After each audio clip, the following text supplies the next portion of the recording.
Ennek a napnak a témája az egyszerűen mondva az, hogy fiúk és lányok. Borsodban vagyunk, a Dr. Ambedkár iskolának több telephelye is van a megyében. Nem rendes tanítás lesz, hanem az Amnesty Magyarországnak a képzői jöttek ide hozzátok. Ahol most vagyunk, az Sáta, községi általános iskolát tart fenn a Dr. Ambedkár iskola. És rajzolni fogok ide a fiúkhoz, a Zsuzsi meg oda a lányokhoz két kört.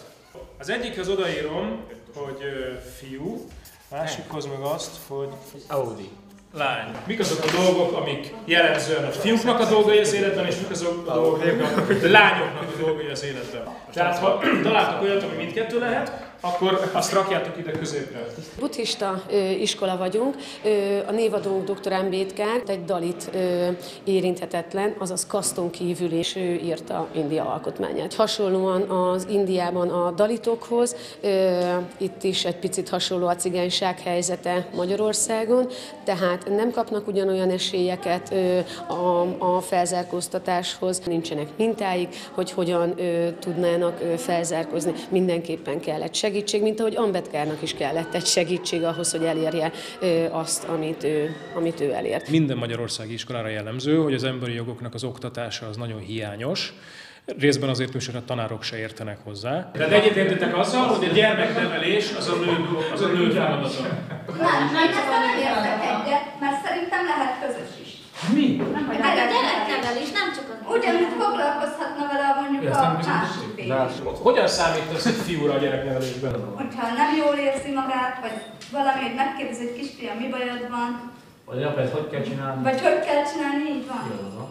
Abban hiszünk, hogy ez a fajta munka képessé teszi őket arra, hogy a saját érdekeikért kiálljanak, akár nőként, akár fiatal anyaként, akár rendőri igazoltatás alá vont állampolgárként. Nem szempont nálunk az, hogy buddhisták legyenek akár a tanárok, akár pedig a diákok, inkább ez a szellemiség az, amihez viszont ragaszkodunk. Nem vagyunk buddhisták, csak ez egy második lehetőség. Iskola, valakinek már sokadik esély, de hát én is jártam másik iskolába, onnan sajnos kiraktak. Mi volt a probléma?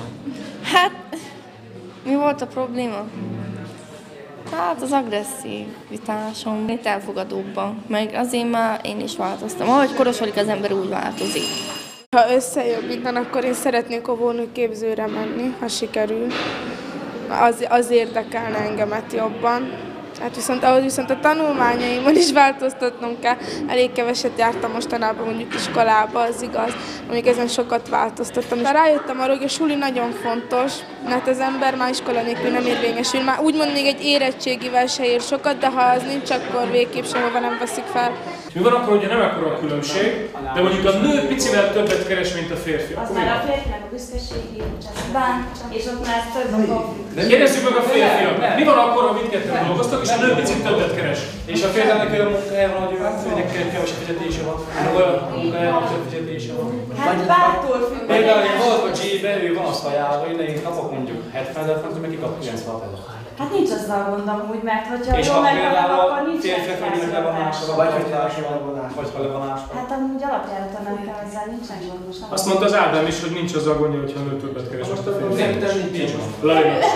Azt tartom a legnagyobb eredményének az Ambedkár iskolának, hogy a diákok autonóm véleményeket tudnak megfogalmazni, és tehát hogy megerősítjük őket abban, hogy ki lehet állni magukért, ki lehet állni a véleményükért. Ami nekem meglepő volt, hogy azért elég erősen jelen volt már egyfajta ilyen emancipatórikus hozzáállás a lányok részéről, és ezt a fiúk így akceptálni látszottak. Szerintem a mai világra már alapból jellemző egyébként, hogy a férfiak és a nők majdnem, hogy egy szinten kellene, hogy mozogjanak minden tekintetben, hogy munka, meg házi munka, meg gyereknevelés, stb.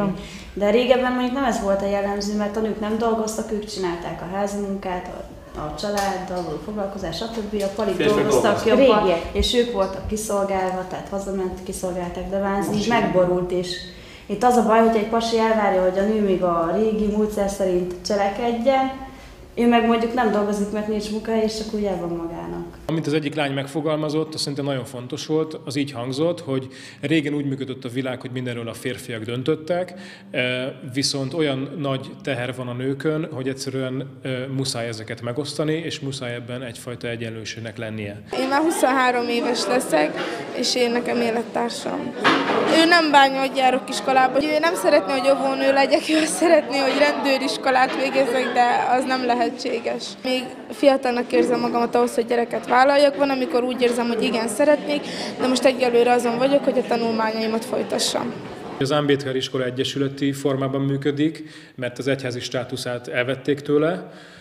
Az Amnesty International Magyarország egyesületi formában működik, tehát itt két civil szervezet a saját erőforrásait az ügy szolgálatába állította, miközben az állam egy viszonylag minimális összeggel, a normatívával támogatja ezt a projektet, holott mindannyian látjuk, és minden felelős szakértő látja, hogyha nem történik ezeken a területeken minőségi befektetés az oktatásba, akkor nagyon nagy problémák lesznek itt pár éven belül.